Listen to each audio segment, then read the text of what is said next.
this meeting to order. Welcome to meeting number 6 of the House of Commons Standing Committee on Human Resources, Skills and Social Development, and the Status of Persons with Disabilities. I believe at this time it would be appropriate for us to observe a moment of silence for the victims of the military helicopter crash yesterday.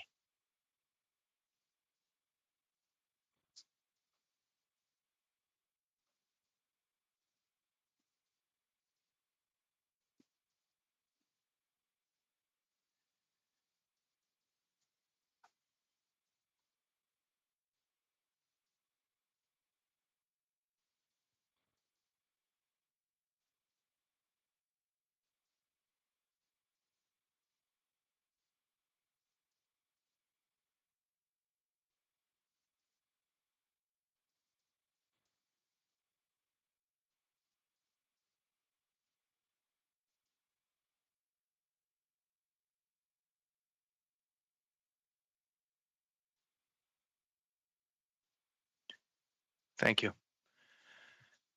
Pursuant to the orders of reference of March 24th, April 11th, and April 20th, 2020, the committee is meeting for the purpose of receiving evidence concerning matters related to the government's response to the COVID-19 pandemic. Today's meeting is taking place by video conference, and the proceedings will be made available via the House of Commons website. The webcast will always show the person speaking rather than the entirety of the committee.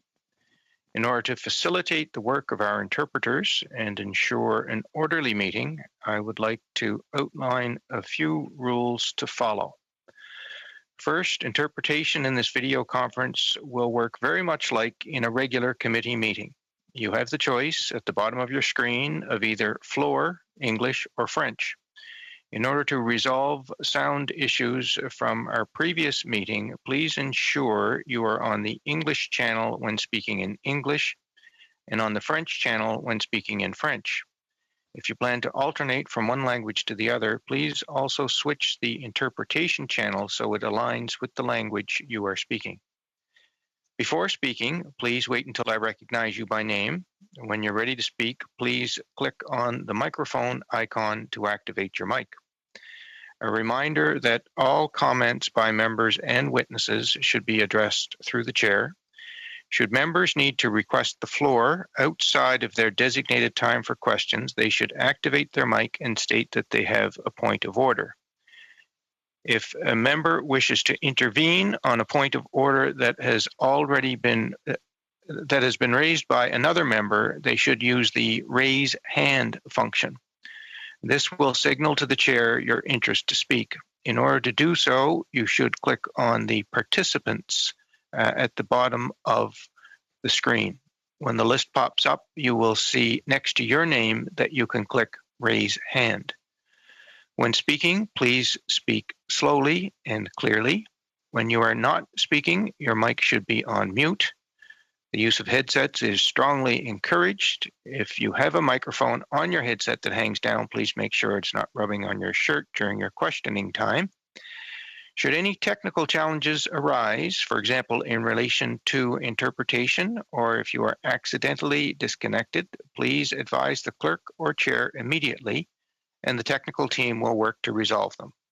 Please note that we may need to suspend during these times as we need to ensure all members are able to participate fully. Before we get started, can everyone click on their screen in the top right-hand corner to ensure that they are on gallery view? With this view, you should be able to see all the participants in a grid view. It will ensure that all video participants can see one another. And that's it for the preliminaries. I would now like to thank the witnesses for joining us here today. From the Department of Employment and Social Development, we have Graham Flack, Deputy Minister, Laurie McDonald, Senior Associate Deputy Minister, and Chief Operating Officer for Service Canada, and Benoit Robidoux, Associate Deputy Minister. And from the Canada Mortgage and Housing Corporation, we have Evan Siddall, President and Chief Executive Officer, and Romy Bowers, Senior Vice President, Client Solutions. It's my understanding that Only Mr. Siddall has opening remarks. And I see that we have a point of order from Ms. Cusey. So I recognize Ms. Cusey, please. Thank you, Chair. 2 points briefly. We had previously discussed about the possibility of having the ministers prior to officials. Again, we as the official opposition would ask that we continue to pursue this.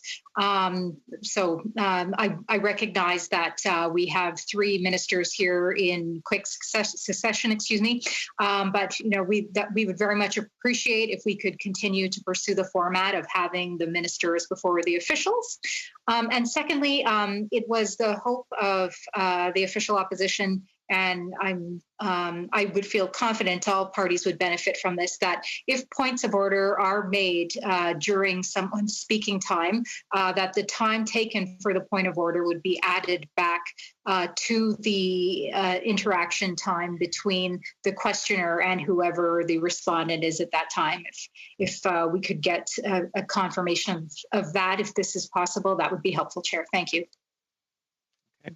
Thank you, Ms. Cusey. I can tell you that certainly at the last meeting, all of the points of order pretty well came at the end. There were a couple that were during, and pretty much everyone went over their time anyway. And we have asked the various departments to have the ministers come first. We will continue to do so. Thank you, Ms. Cusey. And now I recognize Mr. Siddall with opening remarks, please. Thank you, Chair. Thank you for this opportunity to update the committee on how CMHC is supporting Canada's response to the COVID-19 pandemic. My 2,000 colleagues and I have been devoted to doing all we can to help stabilize our financial system and ensure that Canadians continue to have the security of a home. We've mobilized our crisis response plan in order to perform an essential role, and that is to act as a shock absorber to Canadians during unforeseen events. Au début de la crise, notre système financier a subi des pressions alors que les marchés de financement bancaire ont été paralysés. En coordination avec la Banque du As bank funding markets ceased, in coordinated action with the Bank of Canada, along with the Department of Finance and OSFI, we relaunched the Insured Mortgage Purchase Program, a tool developed by CMHC to support market liquidity during the global financial crisis of 2008 and 2009. Under the current revised program, we stand ready to purchase up to $150 billion of insured mortgages to ensure that banks have access to reliable funding.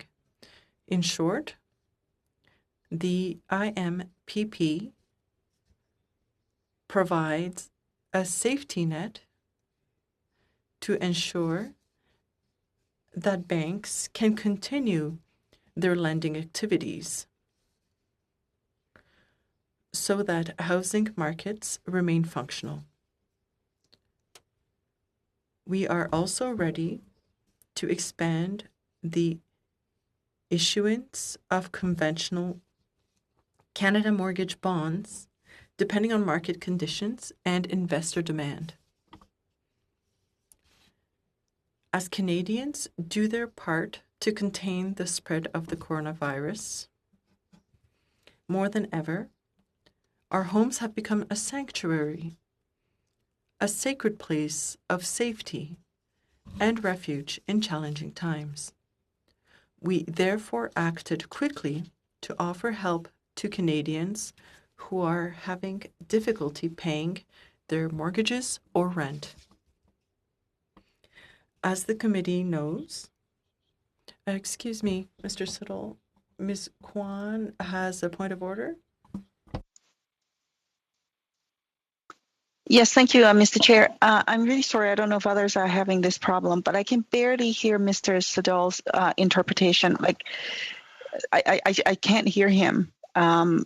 So I don't know if others are having this problem, but I pretty well missed what he said, all of it, except for the very beginning.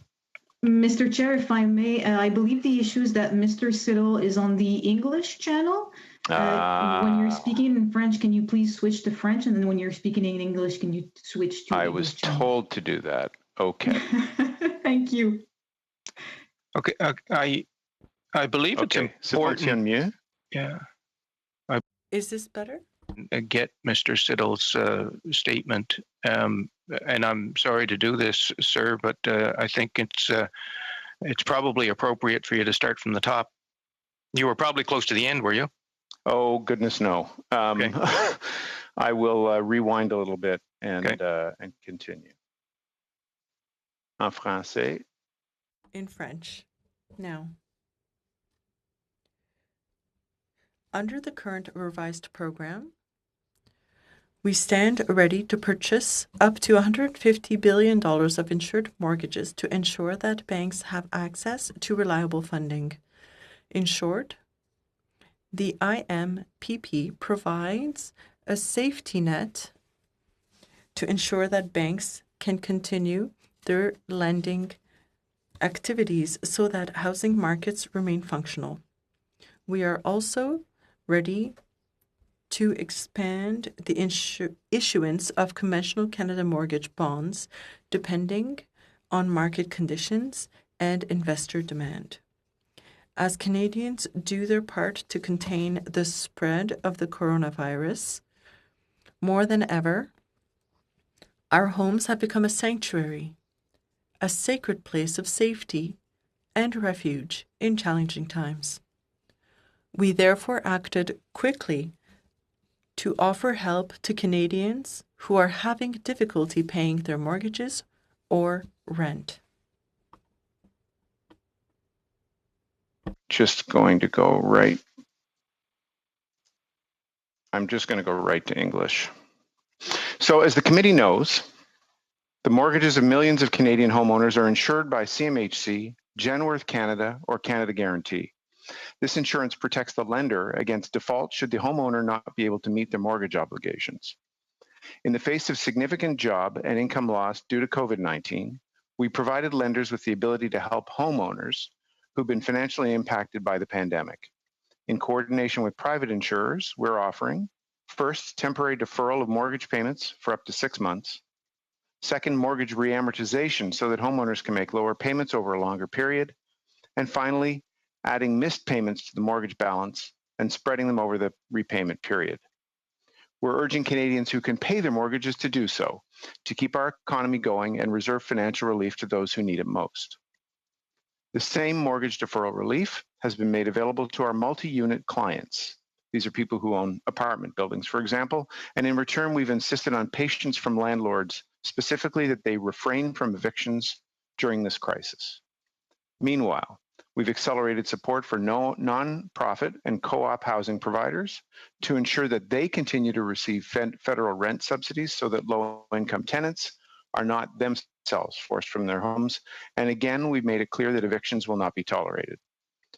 For renters affected by COVID-19, the first defense is, of course, the income support measures announced by the Government of Canada, such as the CERB, the temporary salary top-up for low-income essential workers, and the increased Canada Child Benefit. As is the case with mortgage holders, people who can afford to pay their rent must continue to do so. Direct affordability support to households in housing need is also available in a number of provinces via the Canada Housing Benefit, which took effect on April 1st. We're continuing discussions right now with other provinces and territories to accelerate the flow of this benefit to Canadians in need of assistance. Finally, CMHC will administer the Canada Emergency Commercial Rent Assistance for small business. This program will lower rent by 75% for small businesses that have been affected by the crisis. While the program is not housing related, we were pleased to be called upon to deploy our real estate expertise to help struggling entrepreneurs. I want to assure the committee that we stand ready to deliver other pandemic-related initiatives should the need arise. Our rapid response in the past few weeks reaffirms CMHC's capacity to develop and launch new financial support programs quickly and effectively. Looking to the future and our recovery, the pandemic has only underscored the importance of housing and our aspiration that by 2030, everyone in Canada has a home they can afford and that meets their needs. We must continue our work investing in the supply of new housing and promoting urban densification as an answer to the shortage of affordable housing. In closing, I will add one further thought for committee members. Please take note that almost everything we've done to respond to the crisis involves more borrowing. Governments need to borrow to finance new programs, just as mortgage deferrals add to already historic levels of household indebtedness. However, as Hiram Minsky, the economist, said, debt causes fragility. We leave this crisis less well prepared for the next one, and we must think ahead. CMHC will issue a housing market forecast shortly. I expect it to project a decline in prices. Combined with increasing unemployment, this prospect should give us pause. My colleagues and I are preparing ourselves to help Canadian households without offering bailouts, the tempting short fixes that have perverse long-term economic consequences. In my view, we must also confront the powerful incentives for excessive household borrowing that have contributed to the run-up in house prices. CMHC was founded to help rebuild our post-war economy. We're at our best when responding to crises and helping our country get out the other side. We look forward to continuing our work in Housing Canada post-crisis. Thank you, Chair and committee members. I look forward to answering your questions.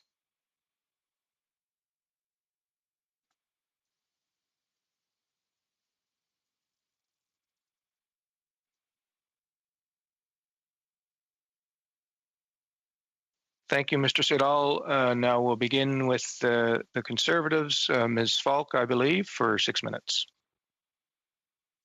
Thank you, Chair. Can everybody hear me okay? We're good? Wonderful. So in March, we know that the government encouraged those who lost their job due to COVID-19 to apply for EI. Then CERB was announced, and it was understood that those who applied for EI were then going to be rolled over into CERB. And we know that we are hearing many instances of expectant mothers who are not receiving the benefits that they're entitled to.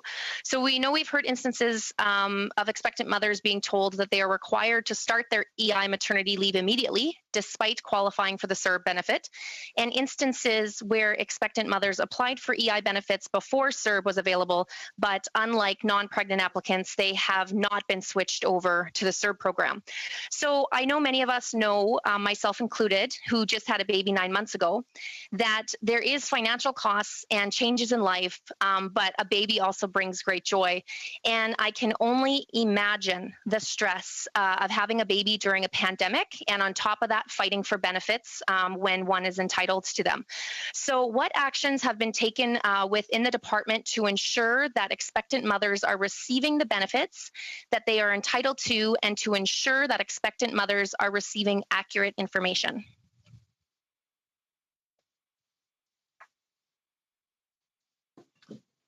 So I'm happy to take that, Mr. Chairman. So let me give you three categories of expectant mothers to give you the cases and how we're dealing with them. So the first category would be expectant mothers who have not been let go for their job, but are going on to the EI special benefit, maternity benefit, during either the pre-March 16th period or after, during the CERB period.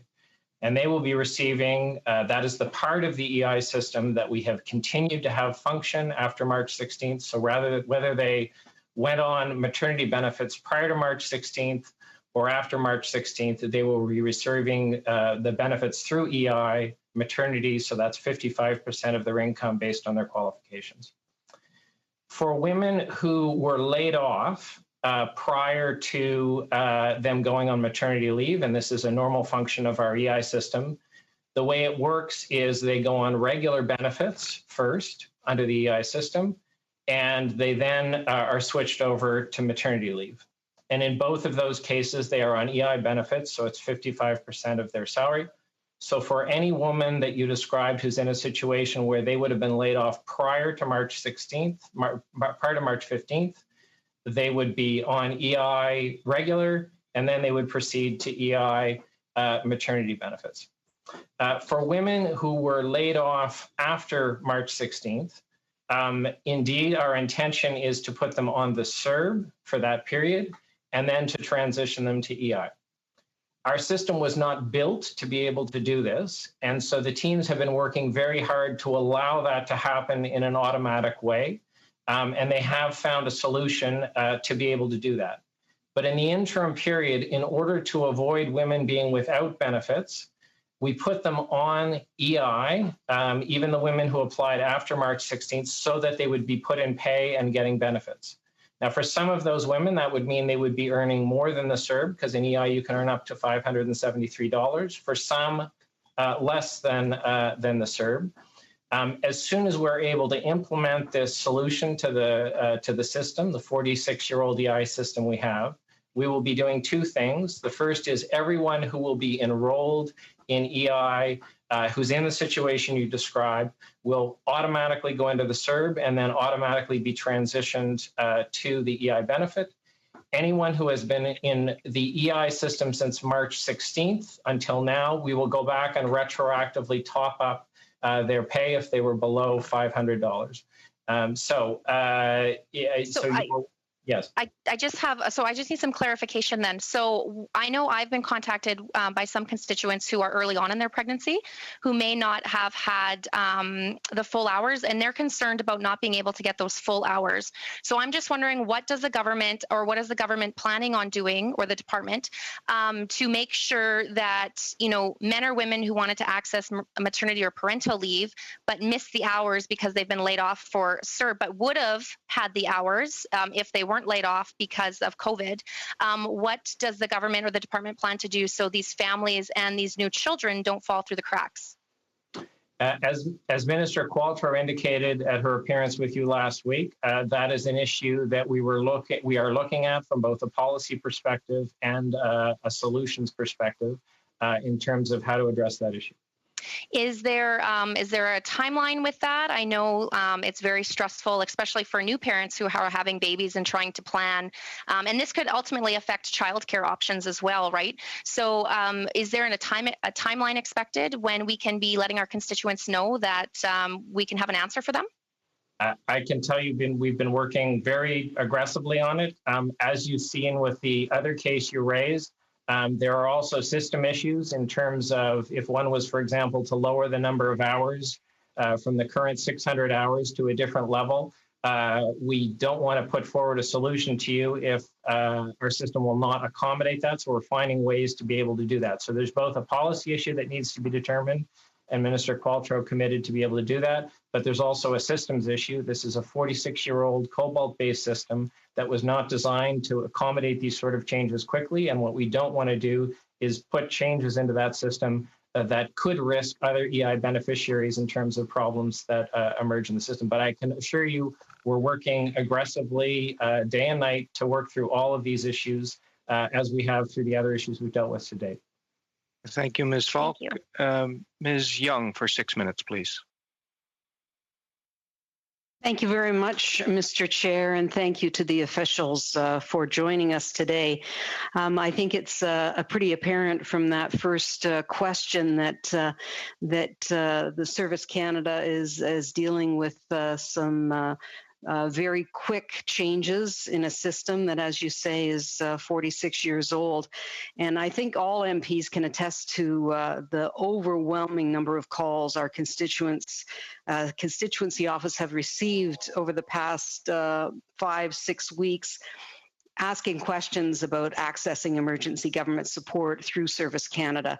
And I have a daily Zoom call with my constituency office, and every day I hear about these challenges. Today, we actually received calls from happy constituents, so that was really good to hear. How has Service Canada adapted through this crisis, and what measures are being put in place to safely and efficiently serve Canadians each and every day? Thank you, Mr. Chair. I'd be happy to take that question. In fact, our Service Canada centres continue to deliver services across the country on any given day, and in fact, 24 hours a day. One of the things that we learned very quickly with this crisis is that we needed to pivot and develop a new alternative service delivery model, because we needed to continue to reach Canadians. We needed to continue to provide access to benefits and capacity to deliver services. So we've developed a process that is 4-tiered approach to doing that. We have online services, we have e-services, meaning that someone can actually email us and ask us to contact them, which we do within 48 hours. We have community outreach services that we're reaching to our Aboriginal communities and our Northern Indigenous communities. And of course, we have self-service. But beyond that, we took action very quickly within our department to realign services. So we realigned approximately 3,000 staff to ensure that we're continuing to deliver benefits. We actually established a new virtual call center to support calls coming in for claims on EI, where we staffed 1,500 staff to answer calls and questions from individual Canadians. At the same time, we look for electronic and technological solutions to services that could continue to be delivered. So as an example, this week we launched a new eSIN application, ensuring that people who needed either urgent or ongoing support from a social insurance security number perspective could apply online to a portal and receive those services and a new SIN number in a very quick manner. At the same time, we're also realigning staff to support a new hub to provide individual services to the most vulnerable populations in our country. So as an example, we established a 50-person call center that outreaches to people in remote areas where they can access services online and have someone actually assist them in terms of completing their applications. So a number of new services have been put in place and alternative service delivery that actually continues to meet the needs of Canadians. At the same time, we have 19,000 people teleworking and another 12% of our staff coming in still to our offices to deliver services to Canadians. Well, thank you very much, Ms. McDonald, for explaining that. And I really appreciate what you talk about vulnerable Canadians. I'm very interested in making sure that people with disabilities are well served by Service Canada, and I underscore that that's such an important issue.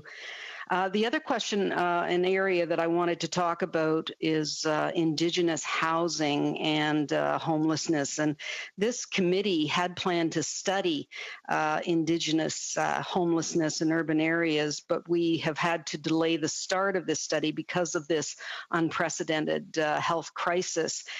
If anything, COVID-19 has made the problem of homelessness even worse and even more concerning because of the need for self-isolation, which is almost impossible for people who are living on the streets. So my question is, when we look at the $157 million the Government of Canada has directed in additional funding for Reaching Home, our homelessness strategy, how much of that amount is directed specifically to Indigenous people living in the urban communities?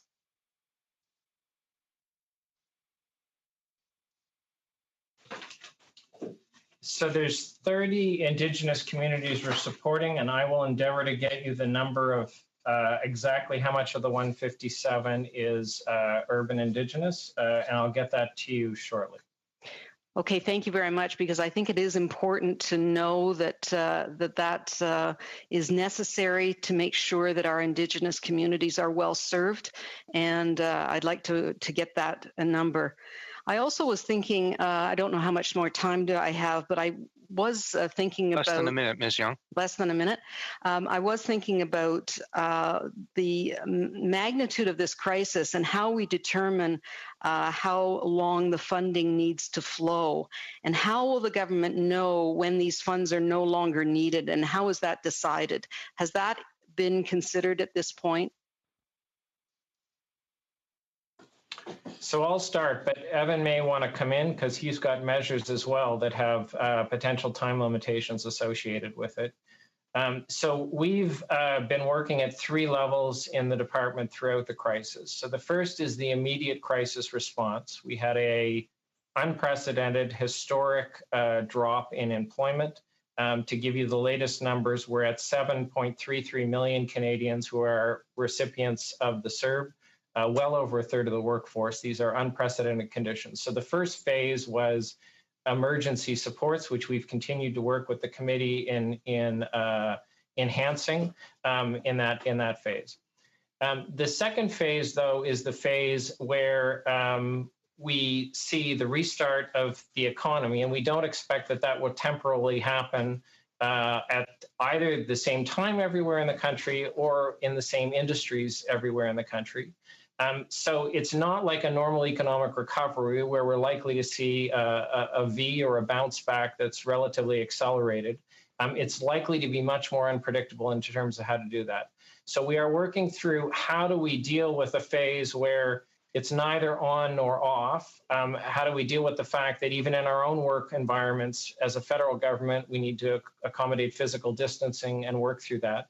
And how will the income support measures have to be tailored to deal with what might be some sectors where employment comes back full on, and in other sectors, there's still a longer period? And what does that mean for the duration of the benefits? And as Minister Qualtrough has said, and Minister Hussen will say, the government has indicated that these measures are in place for at least this period, with the opportunity to increase the period if that's necessary. Thank you, Mr. Flack. Yep. Thank you. We're well over time. Feel free to supplement your answers in writing afterwards. Madame Chabot pour 6 minutes. Ms. Chabot, you have 6 minutes, please. Hello. First, I have a question regarding Service Canada.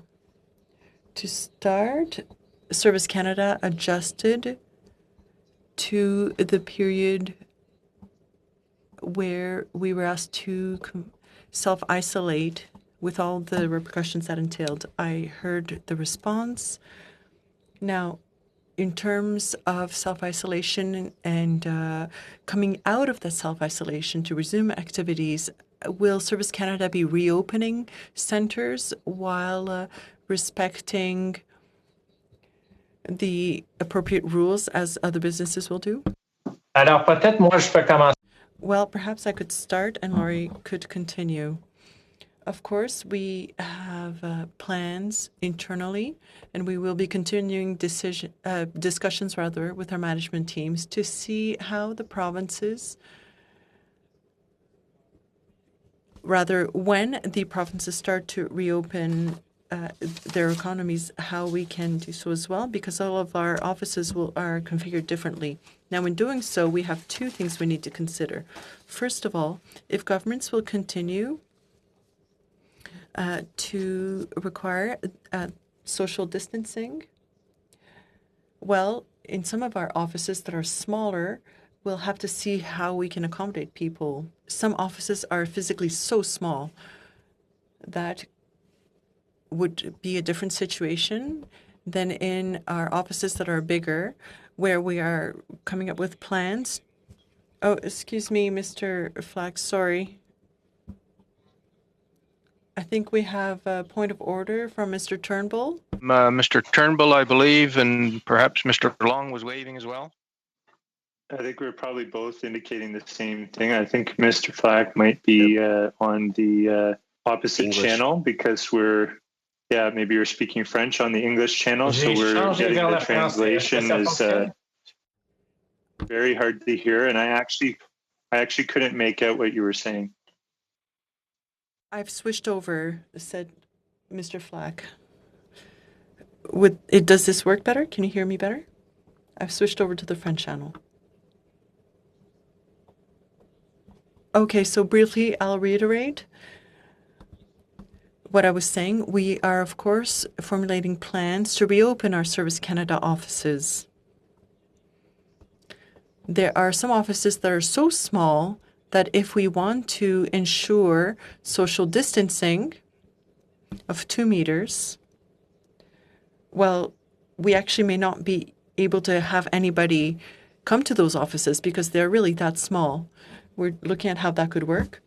But for our larger offices, there are questions for our employees. We have to make sure that they can maintain the 2-meter distance, how to clean the offices more effectively, and also keep the distancing in place.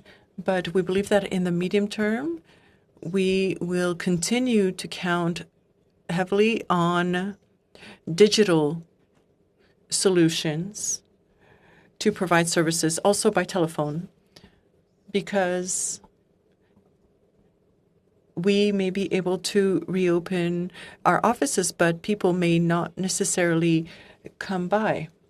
We need to keep those various channels open. Perhaps I can turn to Lori to add to that. Mr. Chair, in fact, we do have a 4-phase plan in place to assist in the reopening of our Service Canada centres.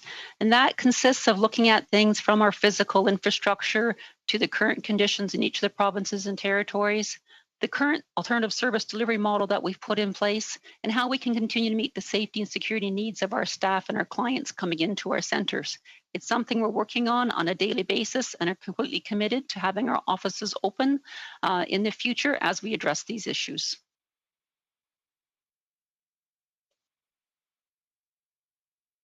Madame Chabot. Ms. Chabot, you have the floor. Votre micro. Your microphone is muted, I believe.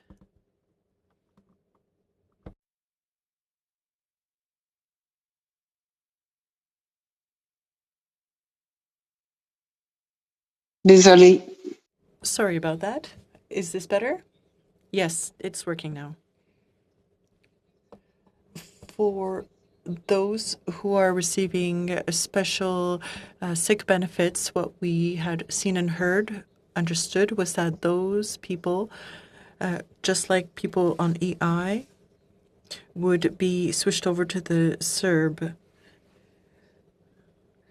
And so we got many calls. We've received many calls saying that that's not how that worked, and that they had to put an end to their sick pay before switching over to the CERB. Can that be corrected if that's what's happening? Well, if you could send me an example of such a case, because it really depends on the date that the person went on those benefits. If somebody started the sick benefits before March 15th, if they were eligible for that benefit, we continue with those benefits for those people on the EI sick benefits with the rules and regulations that govern them. But if you could give us an example of a specific case, we can answer your question based on the conditions in that case. It's just to tell you, however, that things haven't changed for those who applied and were eligible before mid-March. They continue on the EI system. Thank you, Ms. Chabot. The next person is Ms. Kwan. Minutes. Thank you very much. My first question is actually about Service Canada's response time to constituents as well as to MP offices. My office continued to have extensive problems in connecting and getting a response back in a timely fashion from Service Canada related to constituency cases. In my previous committee meeting, I asked for a contact number to be made available to us. I have yet to receive that. Honest to goodness, right now, as it stands for our office to be able to connect to someone at Service Canada to help out constituents and answer questions is like winning a lottery. And it's just hit and miss, and we'd be damn lucky if we can actually get through to someone. So could someone please provide us with that direct contact information so we can indeed get on with helping with our constituents? Thank you for the question, Mr. Chair. We've actually identified the contact numbers for each of the MP lines, and we'd be happy to provide it again to ensure that people have the appropriate numbers for contact. And I will say that staff are working to ensure that we're able to answer all of the questions as they come in, and we will continue to make our best efforts. And certainly we can reach out to the particular office to see what we can do to help assist with that. Okay, I would appreciate that very much. Yesterday, I just got another email from another constituent who's been trying to reach Service Canada for 17 days. And literally with May 1st coming on on. He was so stressed about not having rent and having received CERB for this period of time and unable to contact Service Canada. So those are the realities of people who are struggling out there today. So I would appreciate if someone will call my office in that regard. I'd like to turn my question also to housing. In terms of the housing piece across the country, as we know, this is hitting people in a very significant way. Earlier, I think the question was asked about the resources that's been provided to provinces and cities across the country. Could the committee get the breakdown of under each program from CMHC, how much money is being offered to support provinces and then broken down into cities so that we actually have that information. From British Columbia, I know for a fact that while it all sounds good that the federal government is at the table, in reality, much of the dollars have actually not really flowed. In this last weekend, our Minister of Poverty Reduction made an announcement in the purchase of hotels and motels so that we can house people who are in a homeless encampment in Vancouver and Victoria. So to that end, I'm also wondering, has the federal government offered dollars to provinces across the country and territories across the country to support purchases of empty hotels to house the homeless population during this pandemic? I think I'm unmuted. There is no such offer at this point. The programs that have gone through CMHC are national in scope. The only exception to that, Mr. Chair, would be the Canada Housing Benefit, which is being shared with provinces as agreements are reached. I can follow up, though, with a response to the member's question with respect to the breakdown of spending by province. By province and by city, if I could please, because that would make a very big difference. These global numbers doesn't really mean anything unless we have the details of how it works within the local communities and program by program, if you will, please. And where there's a distinction for Indigenous support, if you can identify that. As well, I'm wondering, what is the plan from the government side in terms of supporting provinces in the post-COVID period? So, for example, we have, again, I'll use BC as an example, where we're purchasing hotels to house the homeless. And of course, after COVID, we would need to continue to house these individuals. Otherwise, we'll end up being in the street all over again until the next pandemic. And so my question then is, will the federal government and CMHC offer capital resources in support of provinces who are taking these kinds of actions so that we can secure that asset as permanent housing?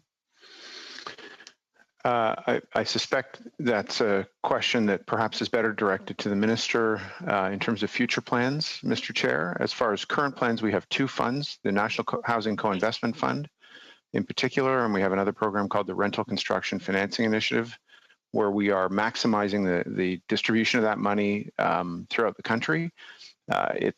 It's location agnostic. Both are respond to applications that are made to us, and we consult with individual provinces to prioritize that information. I should tell the member, Mr. Chair, that we may not have the breakdown by city, but we'll certainly get it by province. I will get through you that information as soon as I can. Well, thank you. I would ask that if you don't have that breakdown by city at this moment, that you continue to endeavor to get that information so that we can actually have a clear picture of the lay of the land and provide that information to us. With respect to decisions on policy, is there any thought given by CMHC with respect to putting in or recommending to the government to put in restrictions for predatory purchase of assets during this period? Short answer, please. That's not currently on the radar. I think that may be a matter of provincial jurisdiction. Well, I'm thinking about a national standard. Thank you, Ms. Kwan. We'll now go to Mr. Viss for 5 minutes.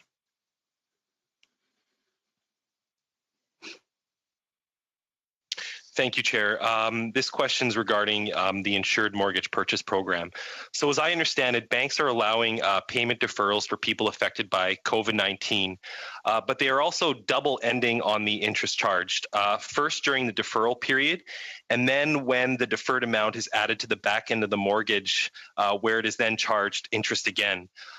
Lenders, as I understand it from the testimony, are now actually benefiting and profiting from allowing people to defer their mortgages. Is CMHC looking into putting pressure on the lenders that have loans that are CMHC insured for their clients to not double end and to simply just defer the payment interest free? Because if that does not occur, the person putting down, say, the bare minimum, for example, 5% 6 months ago that has lost their job to COVID-19 and wishes to defer their payments, they could possibly be in a situation where their loan to value ratio exceeds 95%, depending on when they made their purchase. I'm not muted. So a couple of things I should say in response to that. First of all, we are allowing, along with the private insurers, for these loans to actually exceed 100% loan to value if necessary to keep the people in their home, and that's a flexibility that we've administered together through the system. The way mortgage deferrals work, as the member correctly says, Chair, is that those deferrals are added to the outstanding principal amount, and interest is charged on that amount in keeping with the contract that people signed when they entered into that mortgage. It's a contractual requirement. Thank you. I just think ethically right now, with the CMHC giving our banks $150 billion in purchasing of new mortgages, that we should really reevaluate that policy. Turning to business continuity planning, I want, which is planning for the continued availability of services and associated assets that are crucial to the health, safety, security, and economic well-being of Canadians and to the effective functioning of government. I'm quite concerned about some of the things that have already been addressed today with Service Canada. But in a 2017 audit on business continuity planning for ESDC, it revealed that the technical testing of recovery strategies is often limited and provides little assurances as to the viability of information technology components of continuity plans. That same 2017 audit showed that regular testing of the IT technical aspects of ESD continuity plans were controlled, but that they should be strengthened, and presently provide only medium risk exposure to the department. We now find ourselves at a time and place where federal workers, many of whom are being asked to work from home, either cannot or do not work, yet they are still getting paid their regular salaries. And this question did come from a constituent. Those that do try to work from home are finding themselves unable to log into government services, or they log in to get whatever they need and then immediately log off. So to ESDC through the chair, who is responsible for server capacity at ESDC? And how many employees can ESDC accommodate on its server at any given time? And what percentage of employees are not, or what number of employees are not completing their regular duties as a result of technological disruptions due to the technological drawbacks of the department capacity right now? So what I'm happy to tell you, Mr. Chair, is tested in a real emergency. The systems have not only performed magnificently, but the technical team has expanded them in real time. In a typical day, we would have had 400 people logging in online on our system. During the crisis, we built additional network capacity, and we yesterday had 19,500 employees working online. That's in addition to the people who are physically continuing to still come in the office. So network capacity has not been a limit on our ability to perform. Now, in terms of our operations, particularly our processing operations, they had never been designed to be done, nor had our call centers been designed to be done from home. They had assumed that individuals were going to be in work, and the business continuity planning was done around positioning those workplaces around the country so that if a flood happened in one place, we could move the work. In real time, we shipped thousands of devices, headsets, and laptops to individuals at home to be able to operate from that. And in the case of the call center that Lori described, the CERB call center that we set up in 9 days from when we contracted with a third-party provider to provide the platform to be able to do it, to get devices out to the individuals and get the 1,500 volunteers from the department that were willing to be trained and do that. 9 days later, we had 1,500 people in the call center. So I would guess, as somebody who's worked in business continuity planning for a long time, you always prepare and try to improve, and you value those audits because they stress test what works. But what I can say is that the performance of our system has exceeded all expectations during the crisis in terms of its ability to respond to things it was never built for. To give the example on EI, we have received... Thank you, Chair. That's sufficient. And I want to thank Mr. Fleck for that reassuring information. And the reason I ask those questions is that in my lifetime, we're going to have another pandemic. In my lifetime, we're going to have another natural disaster, and Canadians need to be reassured that the Government of Canada can fulfill its functions. So if it's exceeded expectations, that's great. Thank you, Mr. Biz. That's your time. Thank you. This will be the last questioner before the minister comes. We're back to the Liberals. I believe it's Mr. Long for 5 minutes. Well, good afternoon to all of my colleagues, and thank you, Mr. Chair, and thank you to both departments for coming in and answering our questions today. Certainly on behalf of me and my riding, St. John Rothesay, I want to thank you and congratulate you for the efforts that the whole department have given to come to Canadians' aid in a time of extraordinary challenges for our country. My first question is for ESDC, and it's with respect to the Reaching Home program. St. John obviously has an issue with homelessness, like most municipalities and regions across the country. And I deal almost daily, if not weekly, with two shelters here. One is called Coverdale Center for Women, and the other one is the Outflow Shelter for Men. So, recognizing that the Reaching Home program was rolled out, my first question to ESDC is, how did ESDC make the decision regarding the allocation of funding under Reaching Home? How did you come up with that decision? How it was allocated? So it was an evidence-based process that then made the allocation to the community-based organizations, the 64 community-based organizations that we're in. So there's a formula that's used to determine need, volume of individuals involved.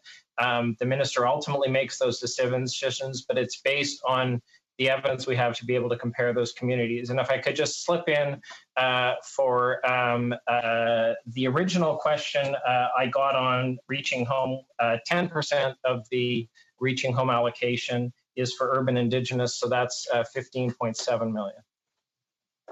Okay, thank you for that. And my understanding is that the $157 million has been given across the country to help organizations protect homeless people from COVID-19.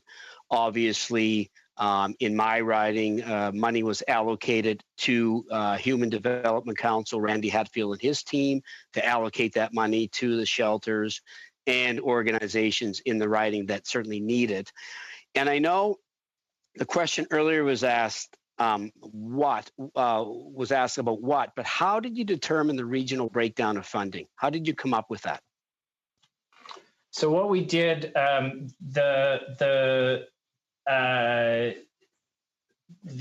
additional $157 million that was provided during the crisis, we followed the exact model we had for the Reaching Home proposal. So we didn't shift from that. So we distributed it according to the same proportions we do with the Reaching Home, the main program. And then we have left, as the program does, considerable flexibility for those community entities to determine how to spend it. It could have been on personal protective equipment. It could have been on renting hotel space to allow distancing. It was up to them to determine what was most appropriate. But we basically piggybacked on the actual Reaching Home proposal itself, and the 157 was just allocated in same proportions. Okay, and just to kind of further along that line, how does the money actually get to frontline organizations? Again, being like Human Development Council in my riding receive that money, but how are the decisions made? Is it in the hands of the local organizations, and do they have a lot of flexibility to kind of think outside the box, to go in different directions with that money? So how are those decisions made? So you're right. The program is designed to give maximum flexibility to those individuals on the ground. And so that's allowed them to tailor to the needs they have. So in some cases, organizations may have had physical spaces or extra spaces that they could have allowed physical distancing to take place in. There are other community organizations with the shelters they're dealing with where there is no such possibility, and they've had to rent hotel space, for example, to be able to accommodate that.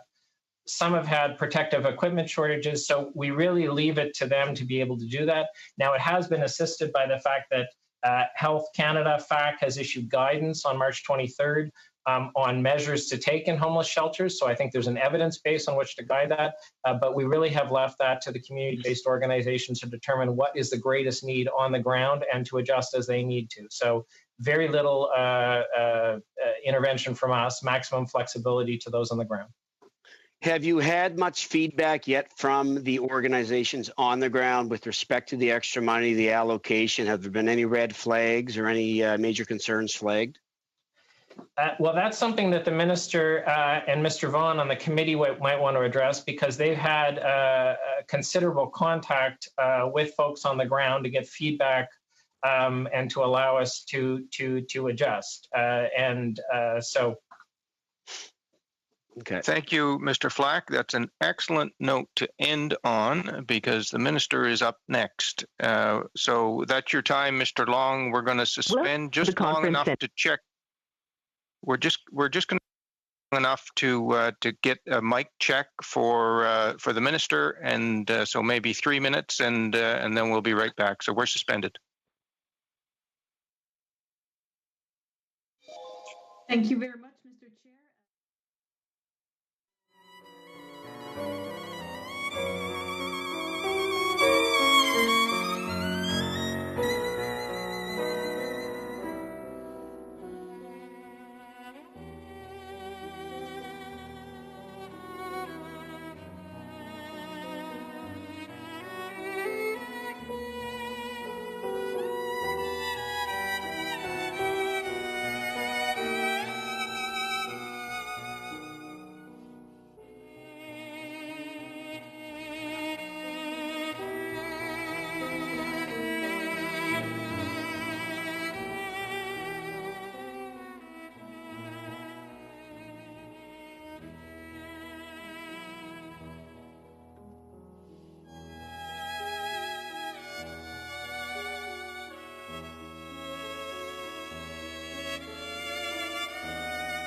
And very pleased to have the Minister of Families, Children and Social Development joining us. Welcome, Minister Hussen. You have 10 minutes for your opening statement. It's nice to have you here. Thank you so much, Mr. Chair, committee members, Monsieur le Président, chers membres. Mr. Chair, dear members of the committee. Before I begin, I'd like to take a moment to express my sincere condolences to the families and loved ones, as well as the crew members of the HMCS Fredericton, who were affected by yesterday's tragic accident involving the crash of a Royal Canadian Navy helicopter carrying 6 members of the Canadian Armed Forces off the coast of Greece. As our Prime Minister said today, all of them are our heroes. Our Canadian Armed Forces members serve our country with amazing dignity and courage. Mr. Chair, I'm pleased to be here today with you as we continue our important work to support and protect Canadians from the COVID-19 virus and its inevitable consequences. There is no question that we have to continue working together and quickly to ensure that Canadians have the supports that they need. That is why our government implemented an emergency response plan to protect Canadians' health and shelter them from the financial hardships that are resulting from this pandemic. As the Minister of Families, Children and Social Development, and as the Minister responsible for the Canada Mortgage and Housing Corporation, I'm proud to present the government's COVID-19 plan related measures under my portfolio. To help families with the cost of caring for their children during this challenging time, the Government of Canada is providing a one-time enhancement to the Canada Child Benefit. This means that families that are currently eligible for the Canada Child Benefit will receive an extra $300 per child as part of their May 2020 payment. There is no need to apply for this additional amount. Committee members, as the COVID-19 situation evolves, Canadians are becoming more and more concerned about their ability to pay their rent and their mortgages. These events remind us all how crucial it is to have the ability to rely on the safety of a home.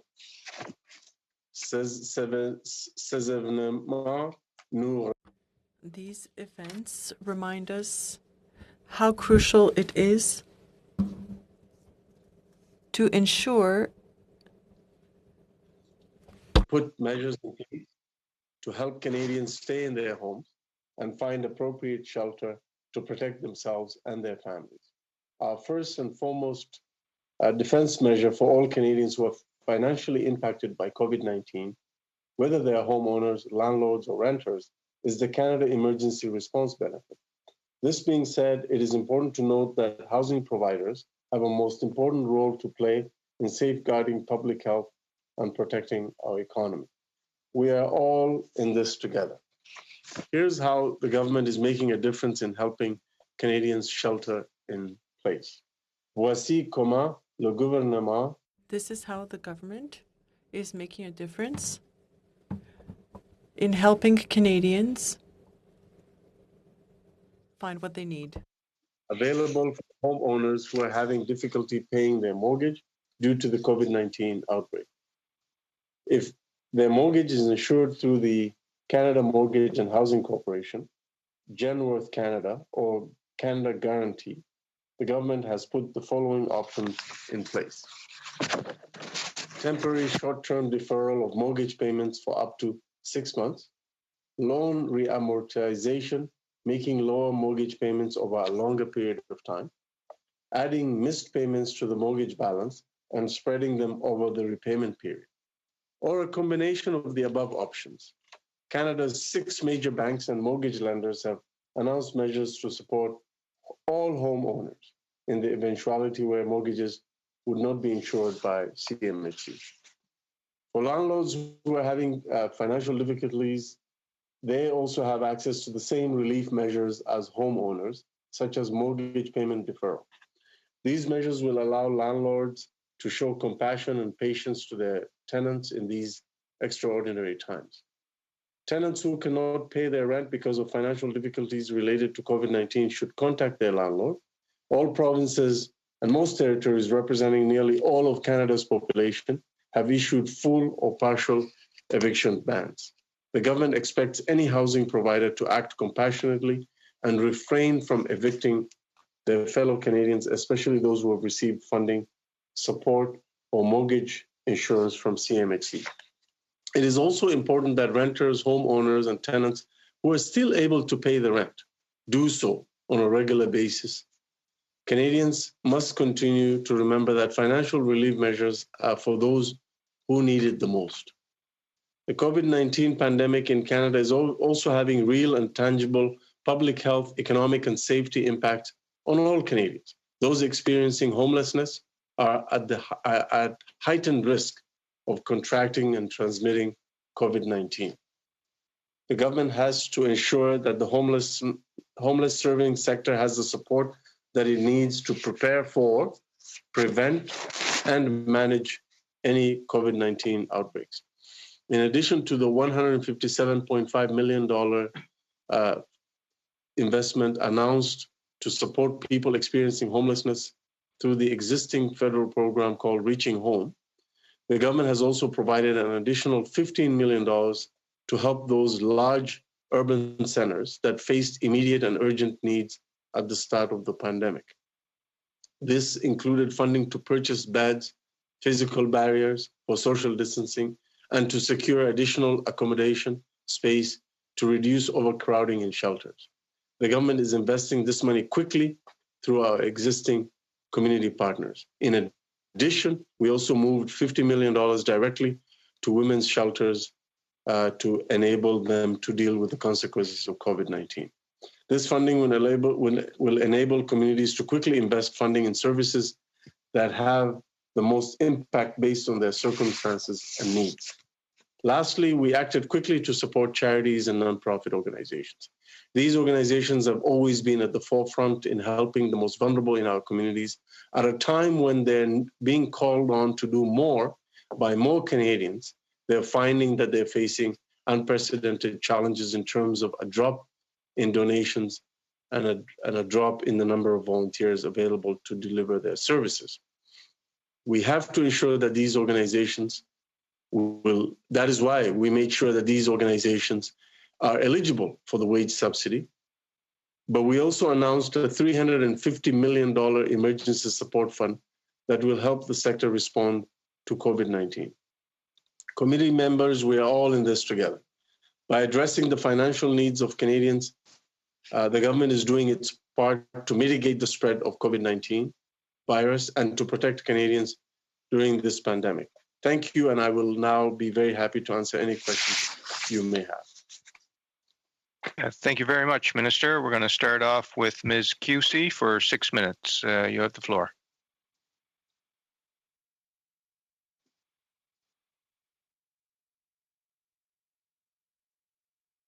It's a pleasure to finally see you and to meet you. I'm so sorry that we haven't had the opportunity to meet previously. I was very happy to have a meeting with your colleague, the parliamentary secretary, but unfortunately not with yourself. So I hope that we're able to do that sometime in the future after we return from this. I also wanted to thank you very much for the response for two of the letters which I wrote. I did receive the responses today. I thought it was a little bit unfortunate that I received them today on the day of the committee itself, but thank you nonetheless. And I still look forward to receiving the responses to the additional letters regarding both maternity benefits, as discussed previously by my colleague, Rosemary, as well as the one regarding the registered disability plan, which I'll talk about a little bit more. First of all, I want to talk about Service Canada.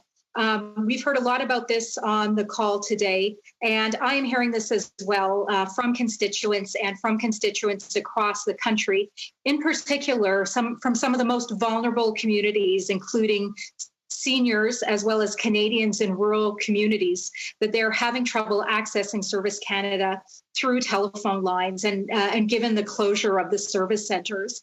I'm hearing really unfortunate things such as individuals who are in fact attempting to call Service Canada 100 times in a day, individuals who are waiting for 2 hours on the phone only to hear a dial tone or a busy tone and then hang up. I've also heard of one client who phoned Service Canada every day for 30 days consecutively and was not able to get a hold of anyone. So despite our letter, despite your reply, and in your reply, Minister, I will point out that your letter itself admits that there can be delays of up to 2 hours. This is still not being addressed as of yet. Within our letter, we did make the suggestions, the first one being local numbers. Perhaps if you used local and regional numbers, perhaps this would assist, or perhaps implement a callback system, whereby if a constituent was able to leave a message that they would receive a call back. So I would like to know, please, if you had considered either of these options, either implementing regional numbers for better service or callback service, Minister. Thank you. Thank you so much for that question. We are, as a government, really committed to ensuring that Canadians have access to the benefits that are provided by Service Canada and that they rely on. After reviewing our operations, we closed in-person Service Canada offices to limit the risk of COVID-19 exposure for our clients so that we can, and then we redeployed our focus to online and telephone services, which continue to remain open and to better serve Canadians. We quickly implemented solutions to ensure that Canadians without access to reliable internet connections would continue to be served. And we also made sure that we have continuing direct community outreach to rural communities, vulnerable communities, and creating special phone lines for vulnerable Canadians to speak with Service Canada agents. Our top priority remains to ensure that Canadians can get the benefits that they need while protecting their health and safety. I want to also invite my officials to provide a little bit more detail on the regional aspect of the question that you asked. Well, thank you very much, Minister. Perhaps we can move to that another time to get the response offline. Another concern that I'm hearing about, Minister, is that individuals who have previously contacted Member of Parliament's office and then contact Service Canada are being told that they cannot be serviced by Service Canada as a result of previously having contacted Member of Parliament's offices. So I wanted to get the assurance from you, Minister, that this is not the case and that any individual, even if they have previously contacted a Member of Parliament, can receive a service from Service Canada, please. My understanding is that, obviously members of parliament have a role to advocate on behalf of their constituents, but at the same time, the services of Service Canada are available for all Canadians, regardless of who they have consulted first. And in fact, on that point, not only do we have an MP line, we've now added an email service that can be used by members of parliament. And the service standard there is actually pretty good. We commit to getting back to members of parliament, all members of parliament, within 2 business days. Well, I appreciate that, Minister.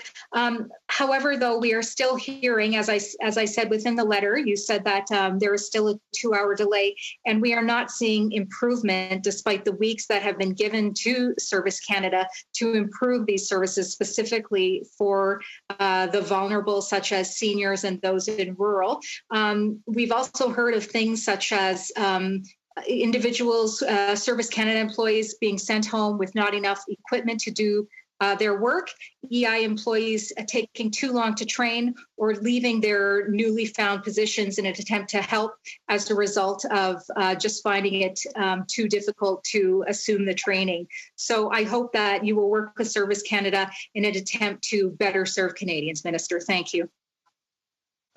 Mr. Chair, how much time do I have to answer that question? Almost none. Very quickly, if you would. Well, I would just say that we've had unprecedented volumes, and I know that our officials are doing everything that they can and our team to make sure that we are serving Canadians promptly, but we're dealing in a context of really unprecedented demand in terms of volume of people calling in. Thank you, Minister. Thank you, Ms. Cusey. Et maintenant, je comprends que Madame McGill et Madame... And now I understand that Ms. McGill and Ms. Chabot were going to share their time. So the floor goes to Ms. Gill. Hello, Minister. Hello, everyone. Minister, I have a question. Hi. I have a question regarding a vulnerable population. We saw this with COVID-19. The virus spreads very quickly, especially in environments where these vulnerable people gather. So I want to repeat what Ghislain Picard, the chief of the Assembly of First Nations in Quebec and Labrador, said. He was trying to reach the various orders of government. He said to the federal government yesterday that the government you know that these people are vulnerable because of their health conditions and because of promiscuity. There are many generations living in the same house, as we saw in the CMHC notes in 2019, that about 1/3 of Indigenous populations don't have access to clean sanitary conditions. That's what the CMHC said, that it wasn't safe and not clean, their conditions, that is. So how will you meet their housing needs during the crisis? They can't even house their own people or put people in quarantine when they come down with the virus. So what can be done if you consulted with them? What are the measures, accommodation measures that your department put in place because they are vulnerable? Thank you. Thank you so much for that question. We recognize that many Indigenous communities are facing unique and unprecedented challenges as a result of COVID-19 pandemic. We're closely monitoring the situation. Our priority is to protect the health, safety, and well-being of Indigenous communities during this really challenging time. Across the federal government, there are various relief measures underway and new funding available to support Indigenous communities and housing providers in managing this pandemic. We continue to explore other solutions and flexibilities that will alleviate some of the financial impacts of COVID-19 outbreak. Through CMHC, we've introduced loan payment deferrals, reporting and agreement flexibilities, workarounds for on-site progress inspections, and have stopped subsidy suspensions to support Indigenous communities, housing providers, and home owners during this difficult time.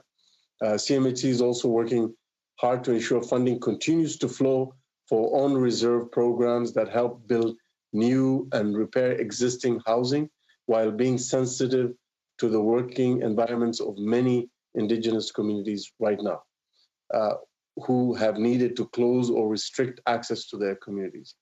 Funding for capacity development and skills training is also available to Indigenous communities. And most of all, we're trying to ensure that Indigenous communities know that we're here for them. We will continue to work with them and deal with any difficulties or financial hardship that they encounter. Madame Gill, il vous reste... Ms. Gill, you have less than 3 minutes left.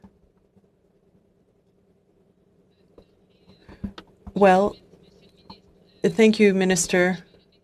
I'll repeat my question because what I was asking was, were the Indigenous communities consulted in terms of their needs during this pandemic? And my second question was, how did you adapt? Well, I understand that we're talking about regular programs, especially in terms of the money, the 27,000 for the 27,000 Indigenous families. Now, in terms of the pandemic, any specific special needs in terms of housing and what you've put in place to meet their needs. In fact, I didn't really get an answer to my first two questions, so I wanted to reformulate to try to get an answer. Thank you. Yes, the consultation process is ongoing. And I just also want to emphasize that despite the pandemic, the National Housing Strategy programs continue uninterrupted. And in fact, through the National Housing Strategy, we co-developed distinctions-based housing strategies with our partners in First Nations, Métis, and Inuit communities. that are founded on the principles of self-determination, reconciliation, and respect and cooperation, and backed by more than $1.5 billion in investments. We also invested nearly $650 million to support Indigenous households in community housing and for Indigenous housing projects through the National Housing Co-Investment Fund. We will continue to work with our Indigenous partners to explore. Thank you. Thank you. Well, what I understood is that there were no measures to accommodate and no changes to housing or assistance for housing. I hope it will be done because this is a very vulnerable population. The needs are great. I know that there's a 15% slice of the population in my riding that is Indigenous, so I hope that they'll be able to count on clean and proper sanitary conditions and housing. Now, in terms of seasonal workers for tourism, for example, or the fishing season, they're worried about the CERB coming to an end without them having had any opportunity to work during the summer. Will there be any supports provided, or will they not have any access to any money to meet their needs? Response, please. The seasonal workers now have access to the Canada Emergency Response Benefit, and we made that change as a response to their advocacy to be included in the CERB. Colleagues, it wouldn't be a human resources meeting. Thank you. Merci, Madame Gill. Thank you, Ms. Gill. That was your time. It wouldn't be a human resources meeting unless the chair made an error for which he had to apologize. So this is that point in the meeting. Mr. Dong, I'm terribly sorry to have missed your turn. It is now your turn, and after you will be Ms. Kwan. But Mr. Dong, you have the floor for 6 minutes. Well, thank you very much, Chair. I was patiently waiting for my turn, but thank you for recognizing me and giving me this opportunity to say hello to our wonderful minister. Thank you very much, Minister, for all the great work you've done on behalf of all Canadians, actually, providing those key support to every ridings across the country. In Toronto, as you know, that the COVID-19 is affecting homeless Canadians. I heard earlier on my colleague MP Long also brought up this this issue. So I want to ask you a question around support for homeless Canadians. They're facing incredible amount of challenges during COVID-19, and I know in Toronto the organizations, the frontline workers are providing great service, and they're finding ways to adjust so they can continue deliver those key services to support our homeless population. Can you give us some information on how the government is supporting these organizations and municipalities like Toronto? We made sure that this is an area that I was very, very sensitive to right at the beginning of the pandemic. We moved very quickly to get some initial money out the door to the 5 major urban centers that have a majority of Canada's homeless individuals.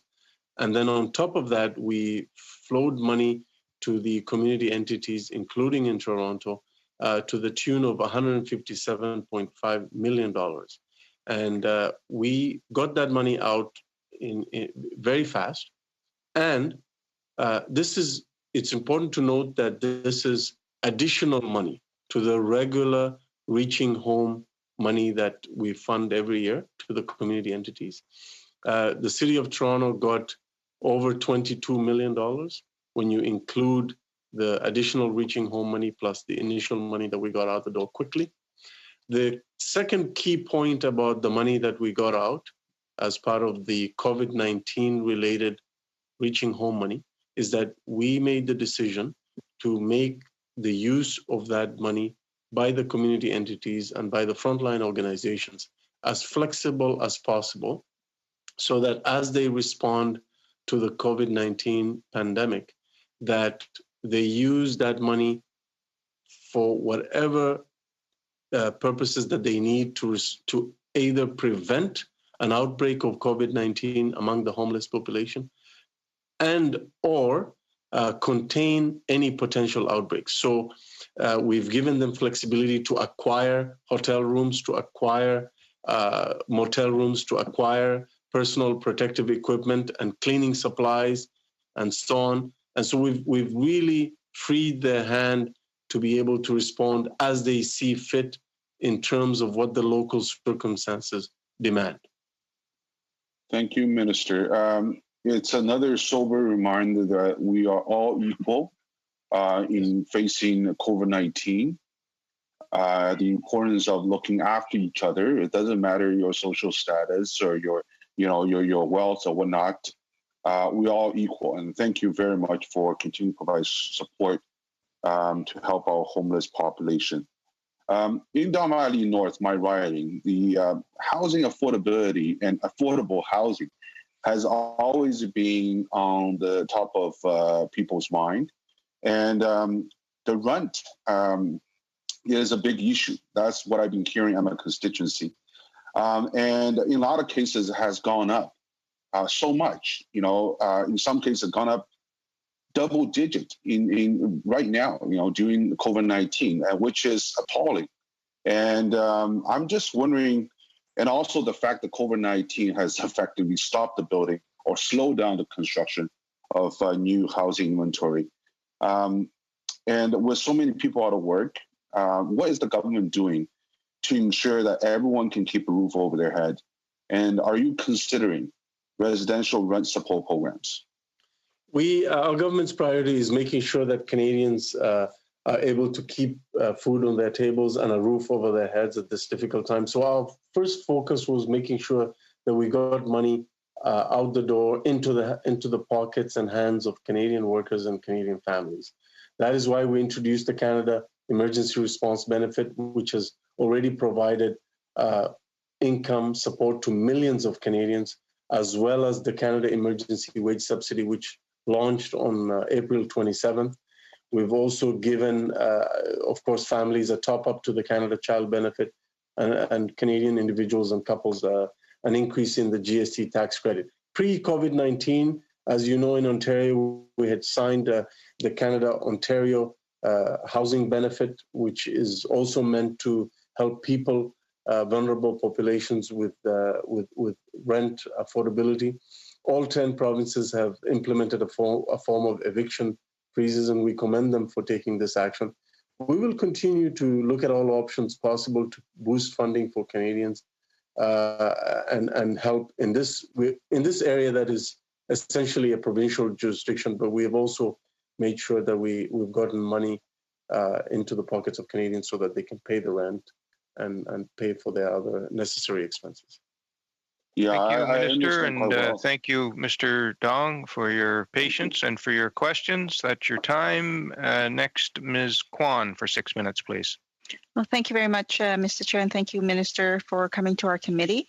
In terms of the federal government support for provinces and municipalities across the country, as we are dealing with the homelessness crisis, provinces are struggling to ensure that people get into a safe environment. In British Columbia, our provincial government has undertaken to lease some hotels and motels, empty hotels and motels, to put the homeless population in those rooms. Now, the long-term plan, of course, would be that we need to actually house these individuals permanently.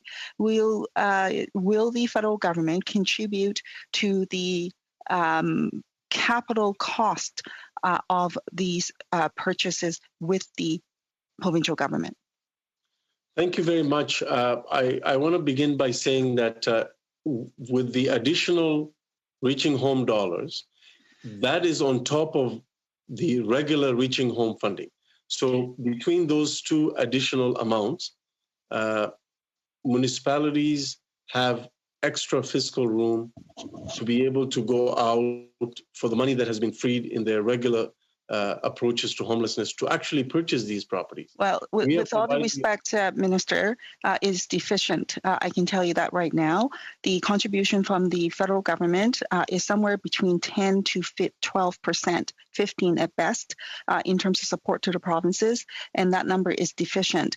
And what we're looking at, we're talking about a significant number of people who are homeless, and we do need to actually get them out of the environment that they're in. And right now, as it stands, the measures put in place will address some of the homeless population, but not all of it. And even then, what we need now is for the federal government to come to the table to continue to support the provinces and the municipalities to get the homeless population out of harm's way during this pandemic and then into the future into permanent housing.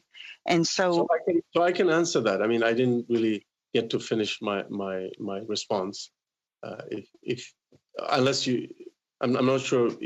Basically, I believe that we have provided a lot of support to communities, and we've given them not only the flexibility to respond to COVID-19, we've given them the flexibility to determine how to approach the acquisition of properties and so on. Well, however, if we are serious about long-term solutions to homelessness, we can, of course, through the National Housing Strategy, and we have been providing capital dollars to house people permanently. But the fact of the matter is, this is a whole of society approach. The provinces have to also step up to provide supportive services, supportive housing. Yes, thank you, Ms. Minister. I can assure you that in British Columbia, we're doing exactly that. And I hope I can continue a conversation with you to talk about how you can support British Columbia in that effort.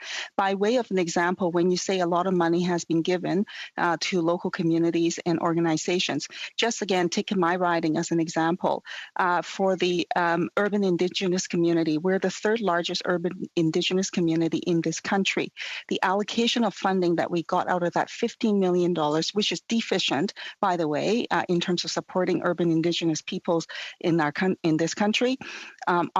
Your contribution, the federal government's contribution to Vancouver East is 0.019%. Of the $15 million. So that is a quick calculation of the number I've got. And so maybe those numbers are incorrect, and I would love to get the correct numbers. I would love to get the correct numbers because I've been asking for them on a riding by riding basis so we can understand what actual resources have been provided to those communities as they're faced with this COVID-19. So if I can respond to this, I think we have a philosophical difference because many of your positions are related to giving the money outright to the municipality of Vancouver. What we believe federally is that our government believes that the people... Sorry, with all due respect, no. You're wrong in that, Minister. I'm talking about the actual value and the amount that is being provided. No, you misrepresented what I said, Minister. So I want to correct the record and to say that what I'm arguing and what I'm saying is that the dollar amounts provided by the federal government to organizations in the community, to the provinces or to the municipalities is deficient in terms of helping them deal with the COVID-19 crisis and, of course, post-COVID as well in addressing the homelessness crisis. In the federal government's $15 million allocation to Vancouver East for the urban Indigenous community, the total amount is 0.019% of the $15 million. And yet Vancouver East is the third largest urban Indigenous community in this country. So I just simply want to say that the dollar amounts are insufficient. And I hope that there is a way in which the federal government can find a path forward in providing additional resources to the communities for them to get through this pandemic.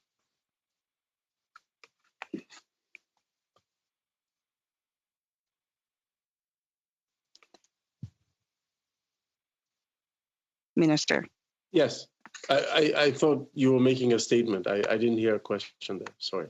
Well, that's really helpful. My question is, will your government be providing additional resources and investments to the communities and to the organizations and to the provinces so that they can get through this pandemic? Absolutely. So $207.5 million, when you add in the $50 million to the 157.5, That's significant investments for COVID-19 related homelessness. But the National Housing Strategy, $55 billion, that hasn't stopped. We are continuing, we're welcoming projects. I welcome any project from any nonprofit organization in your constituency and beyond through the National Housing Strategy Co-Investment Fund. We haven't stopped. As long as an organization can convince the province to get the supportive services, we will provide the capital dollars through the National Housing Strategy. And I give you that commitment, and I will continue to work with you to make sure that we get people off the street. I have seen those projects in Vancouver through modular housing and other options, but we have to ensure that this is a whole of society approach. You know, if we are going to exceed our targets under the National Housing Strategy, the provinces also have to step up to provide the supportive services so that our capital dollars enable people to get off the street. And thirdly, municipalities also have to do their part to speed up the planning process and enable organizations to be able to get land. So yes, everyone has to do their part. Thank you, Minister. Thank you, Minister. Thank you, Ms. Kwan. We're well over time, but I wanted to give him the courtesy of an opportunity to respond. Next, we have Ms. Cusey for 5 minutes.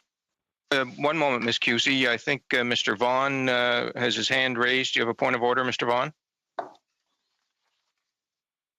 It's not a point of order, so I'll pass. Ms. Cusey for 5 minutes, please. Thank you, Chair.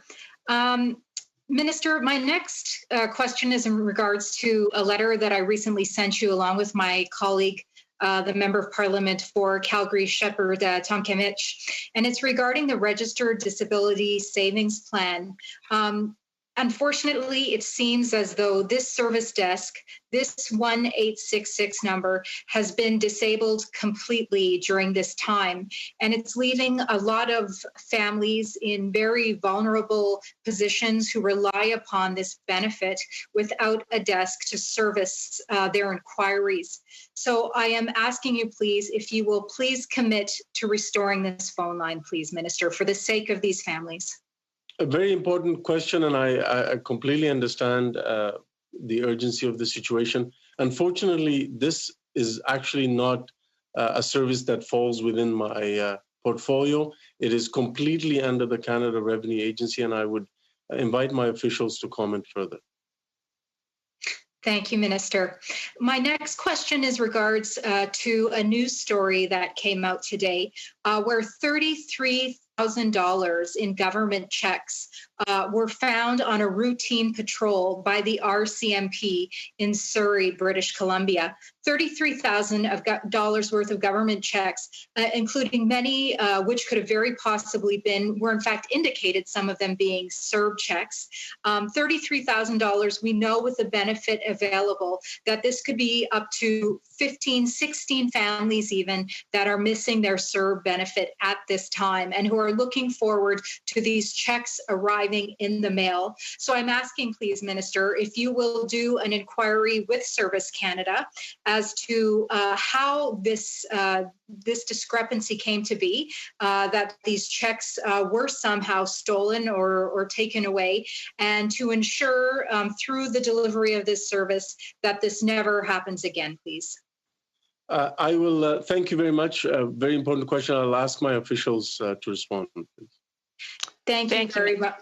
Thank you, Mr. Chair. I would just add that we're working closely with the police on this issue, and we would also very much encourage people who are applying for the CERB to use direct deposit. It's quick, it's fast, it goes into the bank account within a few short days and avoids any other issues we have in terms of service delivery. And of course, in any of these circumstances, we look at our processes to ensure that that does not happen again.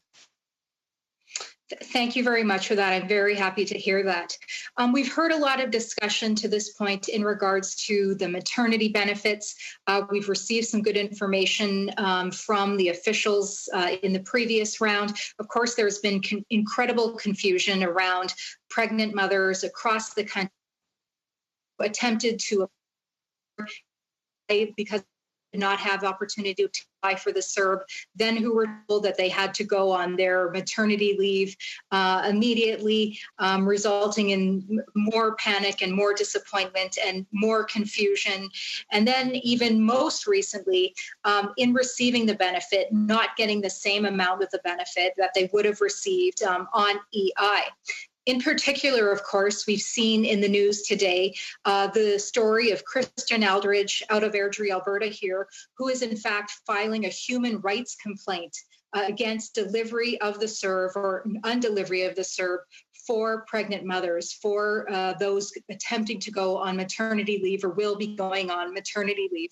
So, Minister, I'm just asking what you will do in an attempt to ensure that the miscommunications and the service gaps for maternity benefits will be cleared up, because clearly there are many pregnant mothers, expectant mothers across the country who feel that they have not received proper benefits during this time, to the point, as I mentioned, where they are filing a human rights complaint.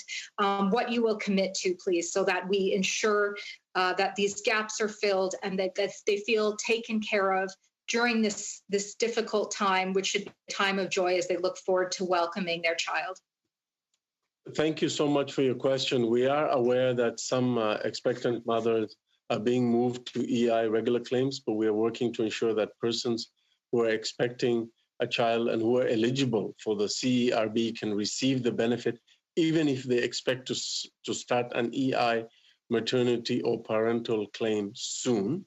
The CERB does not affect the weeks of entitlement for EI maternity and parental benefits, and these EI benefit claims will continue to be processed as usual, whether they were established before or after March 15th, 2020. In addition, workers receiving the CERB can switch to EI maternity and parental benefits when appropriate to their situation, as long as they meet the eligibility criteria for those benefits. Thank you, Minister. Thank you, Ms. Cusey. Now, Mr. Turnbull for 5 minutes.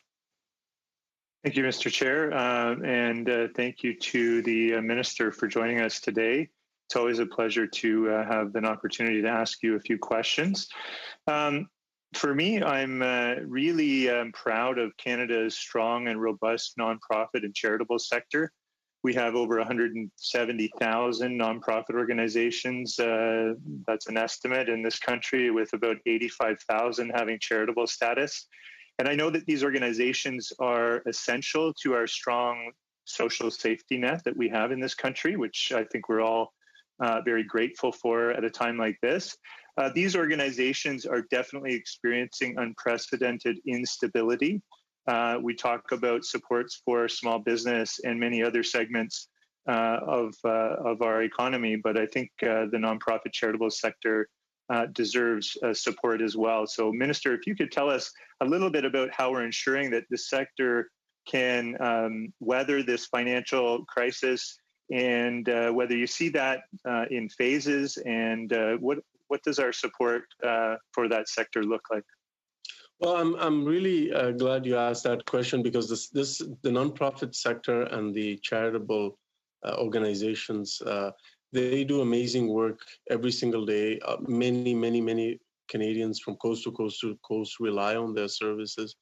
And at a time when more and more Canadians are relying on their services, these organizations, the nonprofit organizations and the charities, are finding that they are facing unprecedented challenges. They're seeing the donations drop rapidly. They're seeing that they're, in the context of the COVID-19 pandemic, they're incurring additional costs that they didn't have to incur. They're seeing a drop in the number of volunteers that they can rely on to fulfill their mandate and to fulfill their mission of serving the most vulnerable. So that is why we really have been engaged with them. I have been talking to this sector for a really long time, very regularly, listening to them, seeing what we can do to help them. Very proud of the fact that we moved quickly to include the nonprofit sector and the charities in the Canada Emergency Wage Subsidy, and also include them in the in other measures like, for example, providing $350 million to enable them not only to continue the work that they're doing to help the most vulnerable in our society, but actually also maybe even expand their capacity to help even more people. That should go a long way to helping them. $100 million to food banks and community food programs, $7.5 million to Kids Help Phone, $9 million to seniors, organizations serving seniors. So we're doing what we can to make sure that those organizations that are there for Canadians at this difficult time, that they're able to continue that work, because we know that they're reaching some of the most vulnerable people in our communities. Thank you, Minister. I also appreciate the fact that our charitable sector are partners, and they're often struggling with capacity at this time to serve our most vulnerable segments of the population, in many cases the most marginalized segments of our society.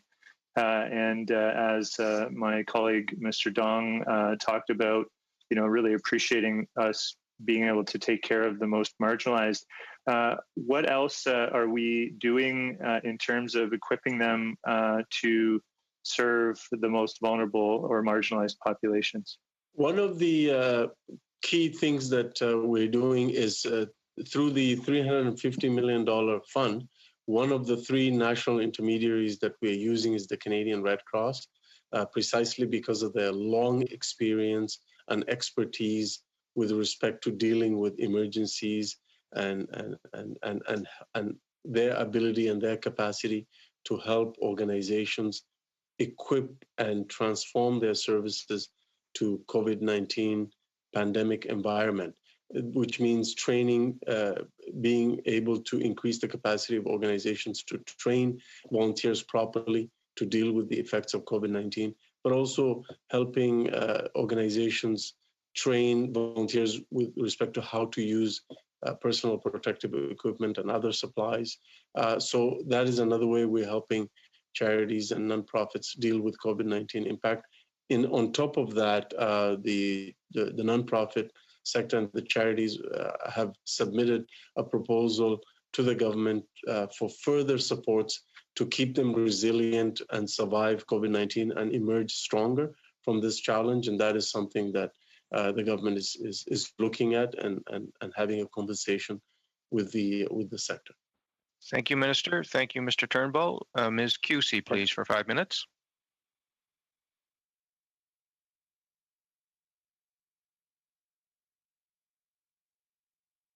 I want to unmute your mic there, Ms. Cusey. Thank you very much. I'll be splitting my time with Mr. Viss here for the third round. So I'll just go back quickly to the charitable services, the nonprofits. Of course, the $350 million was announced on April 21st, 2020. And as my colleague from the NDP has alluded to, as well as my colleague Karen Vecchio in the virtual parliament 2 days ago, it has been difficult in many cases to track the distribution of this funding. In fact, when I did ask the parliamentary secretary for specifics as to the distribution of funding across the nation on a riding by riding basis, I was unable to receive that direct breakout of funding, if you will. And I do have the same concerns about the distribution of the $350 million for charities and nonprofits. So if the minister could please provide more details as to how these funds will be distributed, and also how will the government ensure that smaller organizations in smaller communities have access to these resources? Thank you, Minister.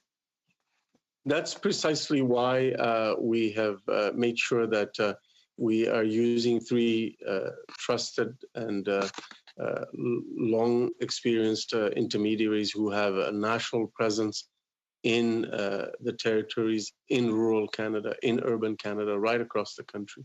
The Canadian Red Cross, the United Way, Centraide Canada, and the Community Foundations of Canada. But make no mistake about it, the money does not belong to those organizations. They're disbursing mechanism because we felt that, the organizations helping those vulnerable people need the help now. They don't need it in 3 months. And that's how long it would take if we just had a regular open call for proposals through the government. So we decided to go with intermediaries to get the money out faster in weeks rather than months. And we are negotiating with them to make sure that there is national reach, rural Canada is served, that we cover small as well as large organizations, and that we make sure there is space in there for faith communities that are doing COVID-related 19 work, because a lot of them are charities as well and nonprofits.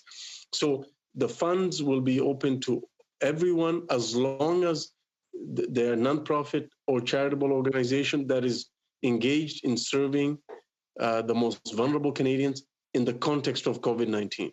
So helping them by providing services like counseling and other things, or providing materials like food or medication or other kinds of help. So that's the restriction. But the funds will be open to any organization as long as they're engaged in COVID-19 related work for vulnerable Canadians, serving vulnerable Canadians, and as long as they are nonprofit or charitable organization.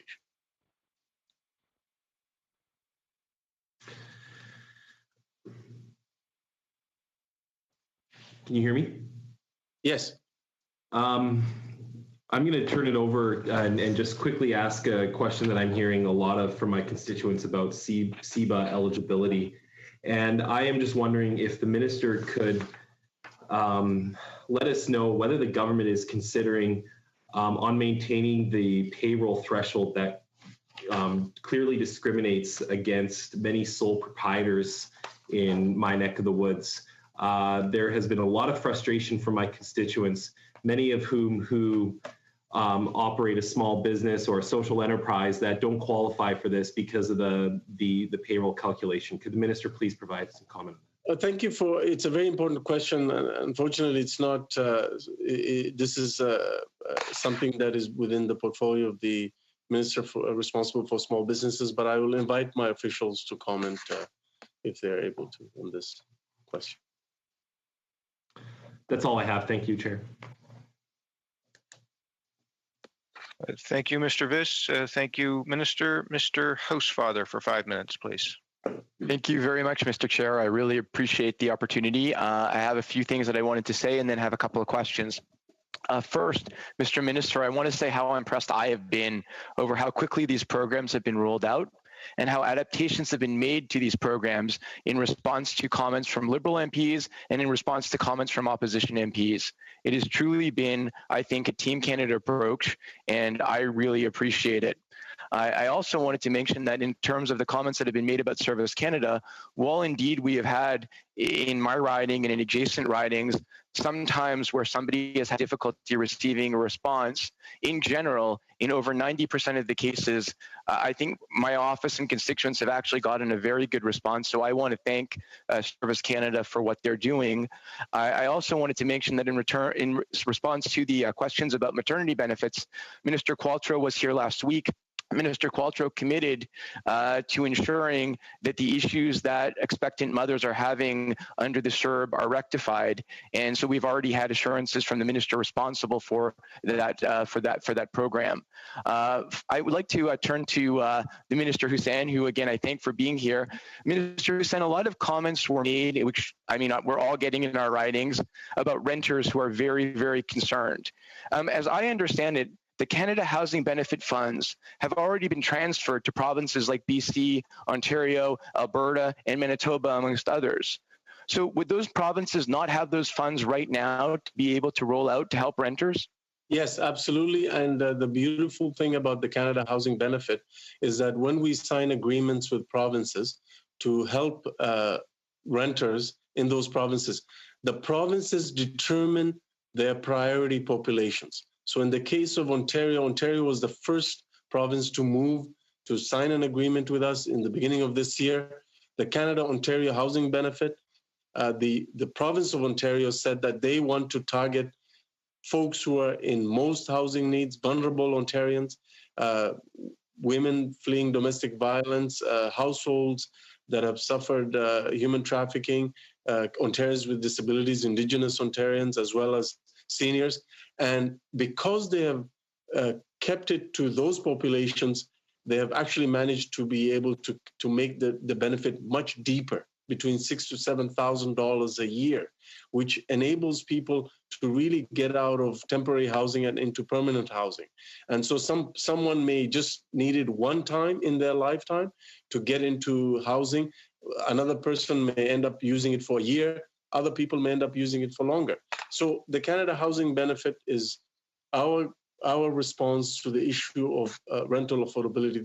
The other one is really making sure that we build more affordable housing, that we also enable developers to build more affordable rental housing through the RCFI, Rental Construction Financing Initiative. And I have myself and Adam Vaughan, my parliamentary secretary, we've been to many announcements where we have ensured that there's a number of projects that have either been started or completed, where we will ensure that renters will have affordable rent in places where they've simply been priced out. And Mr. Minister, would I then understand that you're also taking steps, for example, to help the homeless coming out of COVID, to build them additional units, to try to find them emergency shelter? Yes, so the additional amount of money, the $157.5 million plus the $50 million directly to the women's shelters, when you add all those amounts, it's $207.5 million direct in additional money. It's additional to the regular Reaching Home funds, which are still continuing to flow.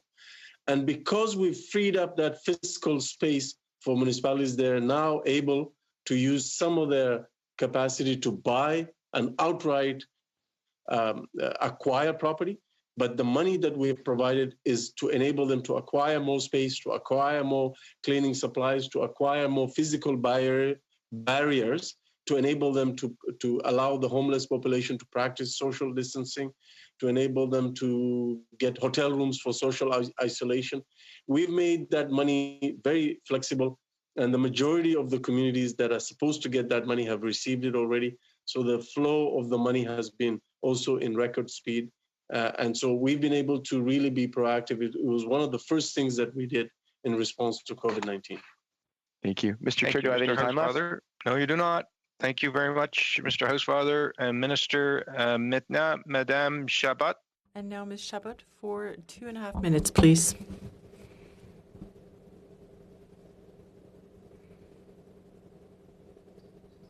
Two minutes? For you. Oh, great. Sorry, I hadn't quite heard my name. Minister, hello. In 2 minutes. Hi, says the minister. Is that better? I hope that since you were appointed minister, you had the opportunity to speak with your Quebec counterpart regarding social housing. Even before the crisis, in the House, if you remember, we talked about how difficult it is. There's a housing crisis everywhere in all the provinces, including Quebec. And it's important. You say that the agreement hasn't been signed with Quebec, but that means we're missing out on $1.4 billion to properly manage the crisis. In terms of homelessness for certain centers, very important for health and safety in terms, especially during a crisis. I hope that Quebec will not see itself deprived of these funds under the National Employment Strategy. And I'd like to hear what you have to say about your discussions with your Quebec counterpart. Thank you. For a very good question. For the Reaching Home COVID-19 money that we are flowing to different communities across the country for COVID-19 response to within the homeless population, I want to confirm for the member that the money that is allocated to Quebec has flowed to Quebec, and we have actually reached agreement with the government of Quebec to flow that money to the communities that need it. In terms of the Canada Housing Accord, nous tenons à ce que les... We want to ensure that Quebecers get their fair share, inaudible to the interpreter. We hope to conclude a bilateral agreement with our Quebec counterparts, as with the other provinces and territories. We have made the commitment to conclude an agreement with Quebec, a bilateral agreement, inaudible to the interpreter. Partnership, cooperation, and consensus and accountability are important. We are not trying to impose a framework, but we are working with the Quebec government to make a real difference for Quebecers who want affordable housing. Thank you, Minister. Thank you, Ms. Chabot. Minutes, please. Thank you very much, Mr. Chair. Just wanted to ask the Minister if they're looking at policies with respect to purchase of distress assets that's currently potentially would be on the market, and whether or not the government would consider putting on restrictions on the purchase of those assets from predatory purchasers. So my response to that would be to use the example of the city of Montreal. The municipal government passed a bylaw to empower the city to have the right of first refusal for those kinds of properties that are abandoned. And then obviously once they do that, we can then use the National Housing Strategy to fund any housing project proposal that is brought forward by the municipal government or by an NGO. So I think that would be the way to go about it, in my opinion. Okay, perhaps offline, Minister, I'd like to follow up with you a little bit further, because I think there are a number of different other options that perhaps the government can consider in this regard. I think it would be very important for us to try to secure those assets to build up the housing stock. The other issue that I just wanted to raise very quickly, earlier I said the urban Indigenous support for Vancouver East was 0.019%. It's actually 1.69%, so I stand corrected. It's slightly more, less than 2%. Albeit we're only the third largest urban Indigenous community across the country. And so suffice to say that is deficient in terms of funding. I'm not going to argue. I'm just going to record that I disagree with your number. The community. Well, then in that case, Minister, it would be very helpful for me to get the actual numbers in terms of the program by program from the government in terms of their contribution in support of communities and organizations through the COVID-19 pandemic, but as well, not just for Vancouver East, but across the country, because I think that would be helpful. If I may, as the parliamentary secretary. Sorry, Mr. Chair. Sorry, Mr. Chair. Someone who was involved. I was asking the minister if I could share some time in his answer. Yes, go ahead, Adam. So in the design of Reaching Home, first of all, we don't fund ridings, we fund districts. So when we do outreach programs in Vancouver, between Vancouver East and Vancouver Kingsway, we don't make outreach workers log which riding they're in when they're doing their work. We fund the service across the city. Secondly, in Vancouver in particular, recognizing the strength and the capacity of the Indigenous housing providers, the entire Vancouver community entity is actually Indigenous-led. Luma Housing Society and Marcel Swain leads the process there, and they are not forbidden. And okay, we have a point of order, Mr. Vaughan. Go ahead, Mr. Albus. Mr. Chair, this is becoming a debate. The minister is our witness. So is the so are the officials. I don't understand how we are allowing a witness to pass on to a member to answer a question. This will end up being a debate. I'd like you to resolve this. I have resolved it by recognizing Mr. Vaughan. Please finish your answer, and we're just about out of time. Mr. Vaughan, please keep it short. This is just to say that the community entity that handles the main Vancouver transfer is not forbidden or prevented from funding Indigenous services. In fact, they're led by Indigenous organizations, and they do, in fact, do that. So to narrow it just to one part of the program would be wrong, and it's impossible to do a riding-by-riding breakdown. We've explained this to you several times. Well, okay, thank you, Ms. Kwan. That is your time, and we are past the appointed hour. So, Minister, I want to thank you very much for attending. We were able to get through 2 full rounds of questions, and we will see everyone back here tomorrow. Point of order, Mr. Chair. Go ahead, Mr. Viss. No, this is Dan Albus here. Go ahead, Mr. Albus. I really want us as a committee to get a handle on this. We should not have a witness, whether it be a minister or an official, passing their time to respond to a member of this committee.